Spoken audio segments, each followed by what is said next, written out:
Welcome back. So, in our last explainer, we saw the entire world of Westeros get turned upside down by one single shocking act. Today, we're jumping right into episode 2, the Kingsroad, and folks, this is where we see the fallout. This is the moment the Great House Stark, the heart of the North, begins to completely fracture and scatter. And it all comes back to this, doesn't it? This one absolutely chilling line. Jaime Lannister shoved a kid out of a tower, all to protect his secret with his sister, the Queen. And as this episode kicks off, Bran Stark is in a coma, and his mother, Catelyn, is just keeping this heartbreaking vigil, refusing to leave his side for a second. And that's really the question for this entire episode, right? How do you keep a secret that big under wraps? Well, the simple answer is you can't.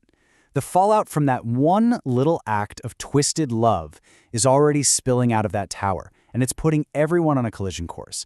Let's trace where it all goes. So we're going to break down what I'm calling the Great Scattering into 4 main parts. First, we'll look at the Starks leaving Winterfell. Then, the absolute chaos that breaks out on the road south. Third, we'll follow Jon Snow to his brand new life at the Wall. And finally, we'll hop across the sea to see Daenerys' big transformation. Okay, so it all starts right here, with the emotional core of the series just getting ripped apart. Winterfell, which was always this symbol of strength and family, suddenly becomes this place of just painful goodbyes.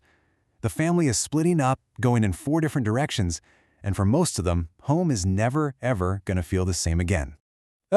This moment between Ned and Jon, it's just so heavy. Jon has spent his whole life feeling like an outsider, and he asked the one question that defines him. Who was my mother? And Ned's promise, the next time we see each other, we'll talk about your mother.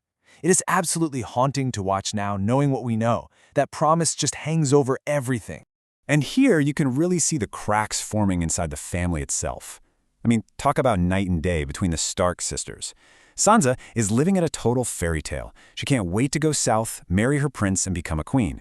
But Arya, her whole world is ending.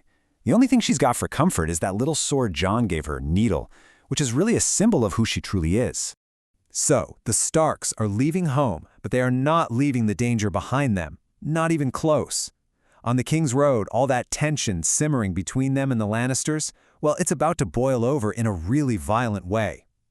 Back in Winterfell, the effort to keep Bran quiet for good continues. They start a fire as a distraction, and a killer sneaks into Bran's room to finish the job. What he did not count on was a mother's rage. Catelyn literally fights him off with her bare hands, grabbing the blade, before Bran's direwolf, Summer, just launches in and rips the guy to shreds. It's a truly brutal and terrifying scene. And what's left behind is the key to this whole mystery, the dagger. And this is no ordinary knife, okay? It's Valyrian steel with a dragon bone hilt.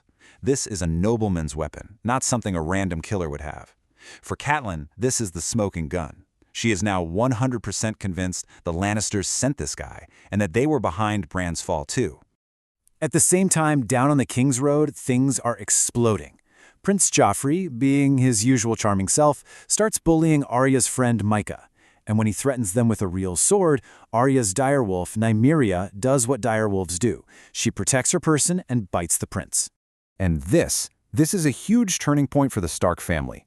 When everyone is dragged in front of the king and queen, all eyes are on Sansa. And instead of telling the truth, she makes a choice based on fear and her dream of being queen. She just says, "I don't remember." In that single moment, she chooses Joffrey over her own sister. The price for that lie is immediate, and it is devastating. Cersei wants blood. Since Nymeria ran away, she demands that Sansa's wolf, Lady, be killed instead. And in this awful moment of duty, Ned does it himself. This isn't just about a wolf dying. This is the symbolic death of Stark innocence. It's the first real casualty in a war they don't even fully realize has started. Now, let's go way up north, far away from all this political drama. Jon Snow's journey is taking him to the literal edge of the world. He's going to the Wall, this legendary place, expecting to join an order of heroes. But the reality is something very, very different. Yeah, all of Jon's romantic ideas about the Watch, they get shattered pretty much instantly. Castle Black is falling apart, and the Night's Watch isn't full of noble heroes. It's filled with thieves, killers, and other criminals. It's basically where the kingdom sends its trash. What a brutal wake-up call for a kid who's just trying to find where he belongs.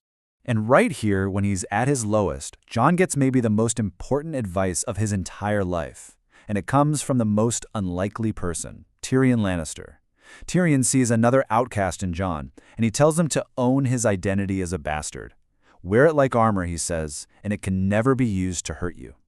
That piece of advice basically sets the course for Jon's entire journey. So even with the disappointment, Jon commits. He stands in front of that weirdwood tree and he takes the vows, and every single line is a sacrifice. He's giving up a wife, land, children, glory. He's giving up any kind of normal life. He is swearing his entire existence to become a brother of the Night's Watch, binding his destiny to the wall, forever. All right, for our last stop, let's cross the narrow sea. Because while the wolves of House Stark are being scattered and broken, something else is happening over in the east. A dragon is starting to wake up. Daenerys Targaryen, who was basically just sold off like property in the first episode, is starting to find her power. Daenerys is absolutely not that scared little girl anymore. She's learning the Dothraki ways, she's embracing her new role as Khaleesi, and she's actually earning the respect of her new people. Slowly but surely, you can see her transforming from a pawn in someone else's game into a player herself. And the big moment comes when her awful brother, Viserys, tries to put her back in her place. And for the first time, she stands up to him. She's not afraid anymore. And you can see it on his face. He is stunned. He realizes in that instant that he's lost control of his sister, his ticket to the Iron Throne. The power dynamic between them has changed for good. So, after all that chaos, where does everyone stand? Well, Catelyn is now a woman on a mission, armed with a Valyrian steel dagger and out for revenge. The Stark sisters couldn't be more fractured. Jon is now sworn for life to the wall, and Daenerys has just taken her first real step toward becoming a true queen. The pieces are all moving. This episode really sets the stage for everything that's about to happen. The Stark pact has been broken. The Lannister lions are circling, desperately guarding that one deadly secret. And across the sea, a Targaryen dragon is just starting to test her wings. All the pieces are in motion now, and it leaves us all with the only question that really matters. When this game truly begins, who is going to win?